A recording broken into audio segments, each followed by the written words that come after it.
எல்லாருக்கும் வணக்கம். இன்றைக்கி நம்ம செட்டிநாடு சமையலில் என்ன பார்க்க போகிறோம்னா, இன்றைக்கி ஸ்பெஷலாக மிக்சியில் மாவு அரைச்சி தான் இட்லி ஊற்ற போகிறோம். மினி இட்லி அதாவது குழந்தைங்களுக்கெல்லாம் ரொம்ப பிடிச்ச குட்டி குட்டியான இட்லி தான் செஞ்சு காட்ட போகிறேன். அதுக்கு நான் ரேஷன் அரிசி தான் எடுத்துருக்கிறேன். ரேஷன் அரிசி, புழுங்கல் அரிசி 3 டம்ளர் புழுங்கரிசி, 1 டம்ளர் பச்சரிசி, மொத்தம் சேர்ந்து 4 டம்ளர் போட்டிருக்கிறேன். இதை இப்போ நல்லா கழுவி 4 மணி நேரம் ஊற வச்சுக்குவோம். இப்போ நல்லா கழுவியாச்சு. தண்ணியை ஊற்றி ஊற வச்சுக்கலாம். இப்போ 4 மணி நேரம் ஊறட்டும், நான் அப்புறம் காட்டுறேன். இப்போ இதுக்கு நம்ம உளுந்து எடுத்துக்கலாம். உளுந்து நம்ம எதால் அளந்தோமோ அந்த டம்ளர்லேயே 1 டம்ளர் எடுத்துக்கணும். ஏன்னு கேட்டால் நம்ம இன்றைக்கி ஸ்பெஷலாக மிக்சியில் மாவு அரைச்சி தான் இட்லி ஊற்ற போகிறோம். மினி இட்லி எப்போவுமே 4க்கு 1 போட மாட்டேன். இன்றைக்கி 4க்கு 1 ஏன் காட்டுறேன்னா, நம்ம மிக்சியில் அரைக்கும் பொழுது சூடு ஏறும், அதனால் மாவு பொங்காது. நம்ம கிரைண்டில் ஆட்டினா நல்லா மாவு பொங்கி வரும். மிக்சியில் ஆட்டும் பொழுது மாவு பொங்காது. அதனால் கொஞ்சம் உளுந்து கூடவே சேர்த்துக்கணும். 1 டம்ளர் இந்த டம்ளராக எடுத்துக்கிறேன். கோவிரமாக அளக்காமல் பாருங்கள், இந்த மாதிரி எடுத்துக்கோங்க. கோவிரமாக அளந்திங்கன்னா ரொம்ப கூட போயிடும். இந்த மாதிரி எடுத்துக்கிட்டிங்கன்னா கரெக்டாக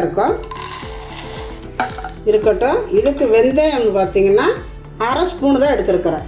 தண்ணி ஊற்றி ஊற வச்சுருவோம். அரிசியும் வெந்தயமும் ஊறட்டும். உளுந்து நம்ம அரைக்க 1 மணி நேரத்துக்கு முன்னாடி ஊற வச்சுக்குவோம். இப்போ ஊறட்டும். உளுந்தில் தண்ணி ஊற்றிக்கலாம். ஊறட்டும், 1 மணி நேரம் ஊறணும். அரிசியும் நல்லா ஊறிடுச்சு. உளுந்து ஊற வச்சு 1 மணி நேரம் ஆச்சு. பாருங்கள், நல்லா ஊறிடுச்சு. இப்போ இதெல்லாம் கழுவிட்டு அரைச்சிக்கலாம். இப்போ ரெண்டுமே கழுவியாச்சு. இப்போ இதை நம்ம மிக்சியில் போட்டு தான் நான் அரைக்க போகிறேன். இப்போ அரைச்சிக்கலாம். கொஞ்சம் கொஞ்சமாக போட்டு அரைச்சிக்கோங்க. ஏன்னா நைஸாக அரைக்காது, அதனால் தண்ணி நிறையா ஊற்றக்கூடாது. ஃபஸ்ட்லேயே தண்ணி ஊற்றாமல் ஃபஸ்ட்டு அரைச்சிக்கோங்க. அதுக்கப்புறம் கொஞ்சம் கொஞ்சமாக தண்ணி ஊற்றி அரைச்சிக்கணும். ஏன்னா மிக்சியில் ரொம்ப நைஸாக அரைப்படாது.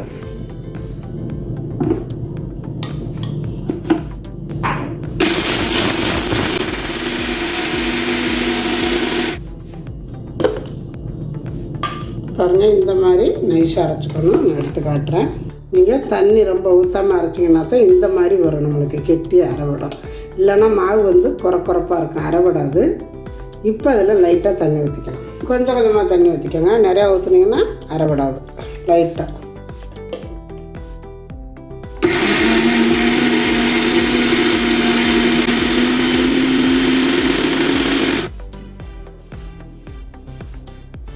இன்னும் கொஞ்சம் அரைக்கணும். தண்ணி ஊற்றிக்கலாம்.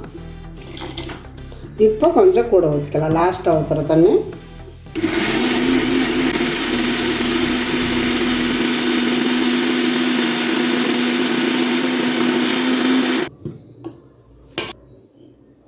பாருங்கள், நல்லா நைஸாக அரைஞ்சிருச்சு. பாருங்கள், உங்களுக்கே தெரியும் எந்த அளவுக்கு நைஸாக அரைச்சிருக்குன்னு.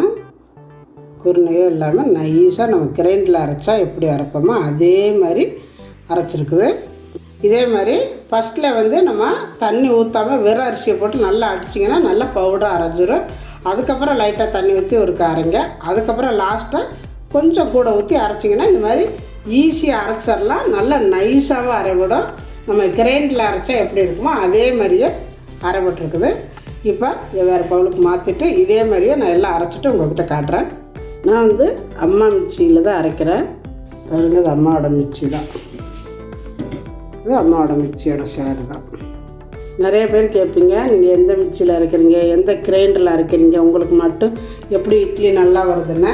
நான் கிரைண்டரு அம்மாவோட கிரைண்டர் தான். மிக்சியும் அம்மாவோட மிக்சியை தான் நான் யூஸ் பண்ணுறேன். என்கிட்ட மிக்சி கிரைண்டர்லாம் இருக்குது.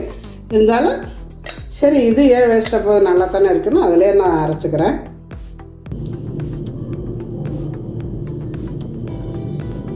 இல்லை கொஞ்சமாக தண்ணி ஊற்றி கழுவி ஊற்றிக்கோங்க. தண்ணியாக போயிடாமல், ஏன்னா நம்ம கெட்டியாக தான் அரைச்சிருக்கிறேன்னா அதனால் கொஞ்சமாக தண்ணி ஊற்றி அளவு ஊற்றிக்கோங்க. இப்போ இந்த மாவு ஒரு வாரமாக இருக்கட்டும். மிக்சியில் மாவு இல்லாமல் கழுவிடுங்க. மூடியிலையும் மாவு இருக்கக்கூடாது. உளுந்து நம்மளுக்கு நிறையா வராது, பொங்கி வராது. இப்போ இதில் உளுந்தை போட்டுக்கலாம். 4 தடவை அரைச்சிருக்கிற அரிசி.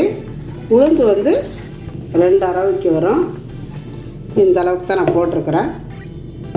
இதில் வந்து மாவு சூடு ஏறிச்சுன்னா உங்களுக்கு இட்லி பொங்கி வராது, இட்லியும் நல்லா இருக்காது. ஏன்னா நம்ம மிக்சியில் அரைக்கும் பொழுது கண்டிப்பாக சூடு ஏறும், அரிசியும் சூடு ஏறும், அதே மாதிரி உளுந்து சூடு ஏறும். அரிசி கூட சூடு ஏறினாலும் நம்ம ஆற வச்சுக்கலாம். கொஞ்சம் மாவு அரைச்சதுக்கப்புறம் இப்போ நம்ம ஊற்றி வச்சுருக்கிறோம், மாவு கலக்கிறதுக்குள்ள அது ஆறிடும். ஆனால் உளுந்து உங்களுக்கு சூடு ஏறிச்சுன்னா பொங்கி வராது, அந்த ஒரு சாஃப்டாக இருக்காது இட்லி. அதுக்கு ஐஸ் கட்டி போட்டுக்கோங்க. இந்த மாதிரி ஐஸ் கட்டி கொஞ்சம் கொஞ்சம் போட்டுக்கோங்க. ஐஸ் கட்டி போட்டு அரைச்சிங்கன்னா கொஞ்சம் சூடு ஏறாமல் இருக்கும். இந்த மாதிரி போட்டுக்கோங்க. ஐஸ் கட்டி போட்டு அரைக்கும் பொழுது சீக்கிரம் சூடு ஏறாது, மாவும் நம்மளுக்கு சூடு ஏறாமல் நல்லா இருக்கும், நல்லா நிறைய கிடைக்கும் மாவு.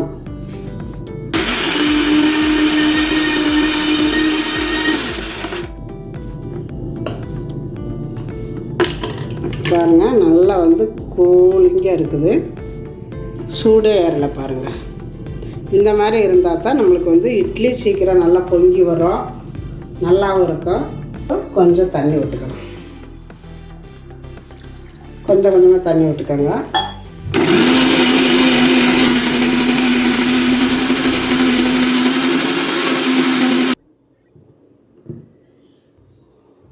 பாருங்கள், சூப்பராக இருக்குது, மாவு நல்லா ஜில்லுன்னு இருக்குது. இப்போ இந்த அரிசி மாவில் இந்த உளுந்தை ஊற்றிக்கலாம். அதே மாதிரியே மீதி இருக்கிற உளுந்தையும் போட்டுக்கலாம். போட்டுட்டு இதுக்கு ஐஸ் கட்டி போட்டுக்கோங்க.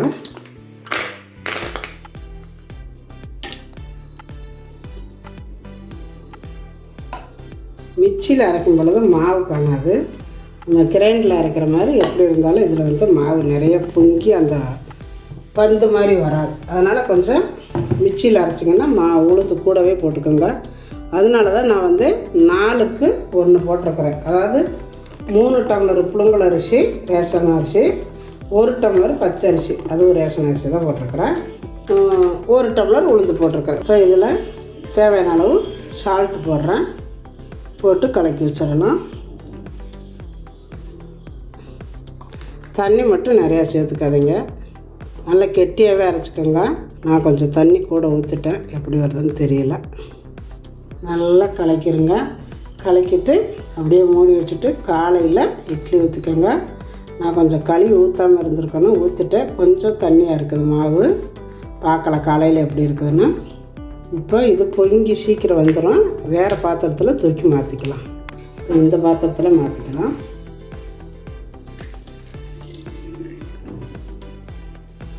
இந்த அளவுக்கு தான் 1/4 குண்டா இருக்குது, இந்த கோட்டுக்கு கீழே இருக்குது. இப்போ இது இப்படியே மூடி வச்சுருவேன். காலையில் இட்லி ஊற்றையில் நான் காட்டுறேன். நைட் ஆட்டி வச்ச மாவு ஓரளவு பொங்கி வந்திருக்குது. நல்லா மிக்சியில் ஆட்டுறது ரொம்ப பொங்கி வராதும்பாங்க, அதுக்காகத்தான் நம்ம வந்து அந்த ஐஸ் கட்டி போட்டு அரைச்சது. அதனால் அந்த மாவு வந்து உளுந்த மாவு ரொம்ப சூடாகாமல் இருந்ததுனால பாருங்கள், நம்ம அந்த 1/4 இதுக்கு தான் வச்சுருந்தோம். பாருங்கள், இந்த அளவுக்கு தான் வச்சுருந்தோம். இப்போ இங்கே இருக்குது. இப்போ இதை இட்லி ஊற்றிக்கலாம். பாருங்கள், மினி இட்லிக்கு நல்லா குட்டி குட்டி தட்டாக எடுத்துருக்குறேன். இதில் நம்ம எண்ணெய் தடவிக்கலாம். துணி போடுறதுனாலும் நீங்கள் போட்டு ஊற்றிக்கலாம், இல்லை இந்த மாதிரி எண்ணெய் தடவுறதுனாலும் தடவிக்கலாம். நல்லா ஃபுல்லாக தடவி விட்டுக்காங்க, அப்போ தான் எடுக்கிறதுக்கு ஈஸியாக இருக்கும்.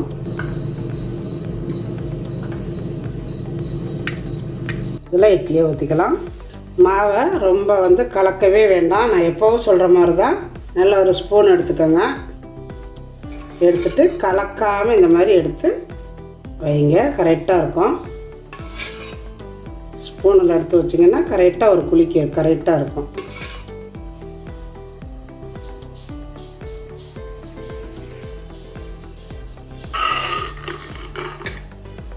இந்த மாதிரி ஊற்றி இதிலே வச்சுக்கலாம்.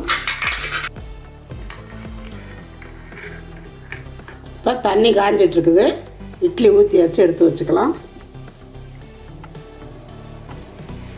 தண்ணி காயுது, நல்லா காய வச்சு உள்ளே வச்சுக்கோங்க. எப்போதும் நம்ம இட்லி எப்படி வைக்கிறோமோ அதே அளவு இருந்தால் போதும். ஒரு 7 நிமிஷம் இருந்தால் போதும். 7 நிமிஷம் ஆகட்டி நான் காட்டுறேன். இப்போ வெந்துருச்சான்னு பார்க்கலாம். இப்படி தொட்டு பார்த்திங்கனாலே தெரியும். பாருங்கள், நல்லா வெந்து நிற்குது. இப்போ அதை எடுத்துக்கலாம். கீழே இருக்கிற தட்டில் நான் இட்லி ஊற்றலை. தண்ணி வந்துருச்சுன்னா அதில் கொதன்னு ஆயிருமேனு அந்த தட்டு மட்டும் ஊற்றலை. மீதி 5 தட்டுலேயும் ஊற்றிருக்கிறேன். பாருங்கள் எவ்வளோ அழகாக இருக்குது பாருங்கள், குட்டி குட்டியாக.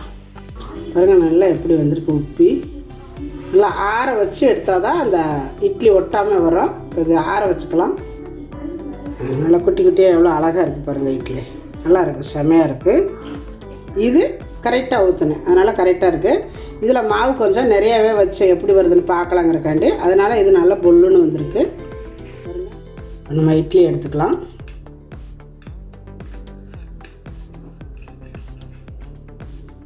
அழகாக வருது, நல்லா ஒட்டாமல் பாருங்க, அழகாக இருக்குது பாருங்கள்.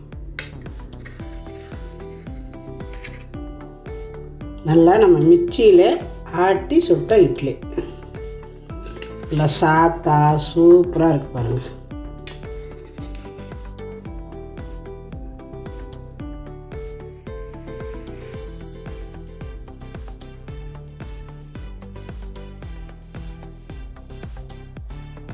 அழகாக எடுக்கிறதுக்கு பாருங்கள், தட்டிலலாம் ஒட்டவே இல்லை பாருங்கள், அருமையாக இருக்குது பாருங்கள். இது 2வது அடைசல் இட்லி ஊற்றுனது.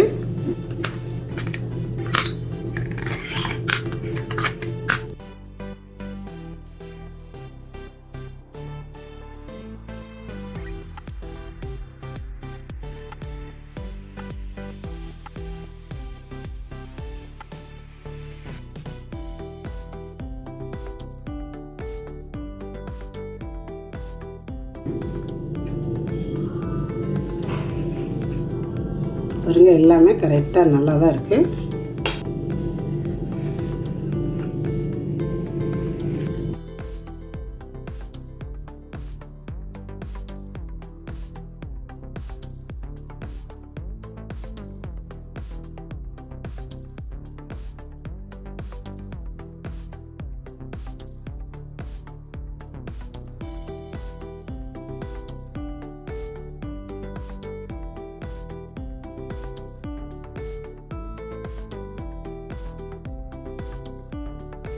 இப்போ பாருங்கள், நம்ம மினி இட்லி சூப்பராக ரெடி ஆயிடுச்சு.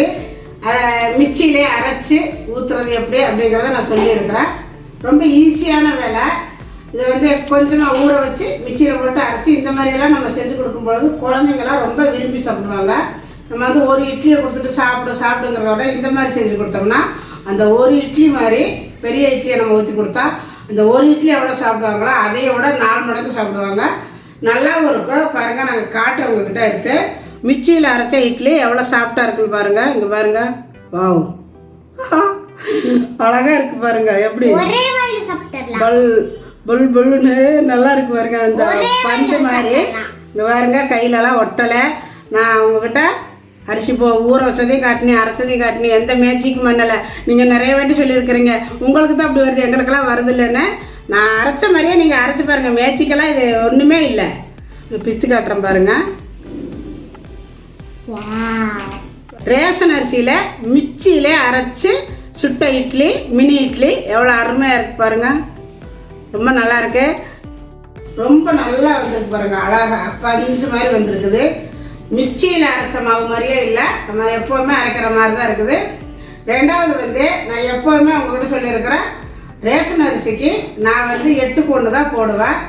இந்த இட்லிக்கு ஏன் 4க்கு 1 போட்டேன்னா மாவு வந்து நம்ம கிரைண்டரில் ஆட்டும் பொழுது நல்லா பொங்கி வரும் மாவு, உளுந்து மாவு. நம்ம இது மிக்சியில் போடும் பொழுது அது வேகமாக சுற்றும் பொழுது சூடு ஏறி பொங்கி வரக்கூடாது. இப்போ நம்ம வந்து ஐஸ் கட்டி போட்டதுனால அந்த சூடு ஏறலை, அதனால் அந்த மாவு பொங்கி வராது. அதனால் கண்டிப்பாக நீங்கள் 4க்கு 1 போட்டுக்கோங்க.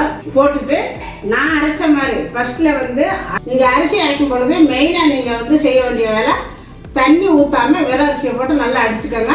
பவுடர் மாதிரி அடித்ததுக்கப்புறம் அப்புறம் லைட்டாக தண்ணி ஊற்றி அரைங்க. அதுக்கப்புறம் கொஞ்சம் நேரம் சொல்லி கொஞ்சம் தண்ணி ஊற்றி அடிங்க. 2வது கெட்டி அரைச்சிக்கணும். பிறகு இப்போ நான் அரைச்சது கூட கொஞ்சம் தண்ணி ஆயிடுச்சு, அந்த அளவுக்கு இல்லாமல் கொஞ்சம் நல்லா கெட்டியாகவே அடிச்சுக்கிட்டு கலக்கி வச்சிங்கன்னா சூப்பராக இருக்கும். இன்னொன்று வந்து நான் வெந்தயத்தை வந்து ஊற வைக்கையில் காட்டினேன், அரைக்கையில் உங்ககிட்ட காட்டலை. வீடியோ மிஸ் ஆகிடுச்சு. கண்டிப்பாக வெந்தயம் நீங்கள் சேர்த்துக்கணும், அப்போ தான் நல்லாயிருக்கும். ரெண்டாவது, ராதிகா நாங்கள் செஞ்ச வீடியோவில் நிறைய வீடியோ அவங்க செஞ்சு பார்த்துட்டு எங்களுக்கு இன்ஸ்டாகிராமில் அனுப்பிட்டே இருக்கிறாங்க. இப்போ கூட இந்த மத்தி மீன் குழம்பு வச்சு பார்த்தாங்களாமா, சூப்பராக வந்துச்சுமா, அவங்க மெத்தடில் வச்சு அவ்வளோ அருமையாக இருக்குது, எல்லோரும் பாராட்டினாங்க எங்கள் வீட்டில் அப்படின்னு சொல்லியிருந்தாங்க.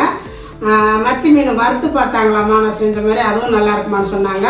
கொழக்கட்டை, அதாவது அந்த கார கொழக்கட்டை செஞ்சுருந்தோம், அது செஞ்சுருக்குறாங்க, செஞ்சு அனுப்பியிருந்தாங்க. அவ்வளோ நல்லா இருக்குதுமா, பார்க்குறதுக்கு சூப்பராக இருக்குமா அப்படின்னு சொல்லியிருக்காங்க. இதே மாதிரி அவங்களுக்கெல்லாம் ரொம்ப ரொம்ப நன்றி. அதே மாதிரி கிருஷ்ணாவும் செஞ்சு பார்த்துட்டு நல்லா வந்துச்சுமா அப்படின்னு சொல்லி ஒவ்வொன்றையும் செஞ்சு பார்த்துட்டு நல்லா இருக்குமான்னு சொல்லியிருக்கிறாங்க. சம்பத் ராஜா அவங்க அம்மாவும் எங்கள் வீடியோ, பழைய வீடியோ பூரா எல்லாத்தையும் பார்த்துட்டு நிறைய அவங்களும் செஞ்சு பார்த்துருக்குறாங்க. செஞ்சு பார்த்துட்டு ரொம்ப நல்லா இருக்குதுமா, ரொம்ப டேஸ்ட்டாக இருக்குதுமா, ரொம்ப ரொம்ப நன்றி அப்படின்னு சொல்லியிருக்காங்க. அவங்களுக்கெல்லாம் ரொம்ப ரொம்ப நன்றி செஞ்சு பார்த்ததுக்கு. இதே மாதிரி எல்லோரும் எங்களுடைய சமையல் செஞ்சு பாருங்கள். செஞ்சு பார்த்துட்டு எப்படி வந்துச்சுன்னு எனக்கு கமெண்டில் சொல்லுங்கள். இந்த வீடியோ பிடிச்சிருந்தா லைக் பண்ணுங்கள், ஷேர் பண்ணுங்கள், செட்டிநாடு சமையலுக்கு சப்ஸ்கிரைப் பண்ணுங்கள். நன்றி. வாழ்க வளமுடன். பாருங்கள், தேங்காய் சட்னி அரைச்சிருக்கிறேன். இதுக்கு சாம்பார் இருந்தால் ரொம்ப நல்லாயிருக்கும். நான் சாம்பார் வைக்கலான் இருந்தேன், லேட் ஆகிடுச்சு, செய்ய முடியலை. தேங்காய் சட்னி தான். இப்போ எங்கள் பாப்பா அப்படியே இருந்து கேட்டுக்கிட்டே இருக்கிறான். நாங்கள் சாப்பிட போகிறோம். இதெல்லாம் விற்கவே வேண்டாம், காட்டு அப்படியே காட்டு, ஒரே வேண்டாம், இது பிக்கவே வேண்டாம், அப்படியே வச்சுக்கலாம்.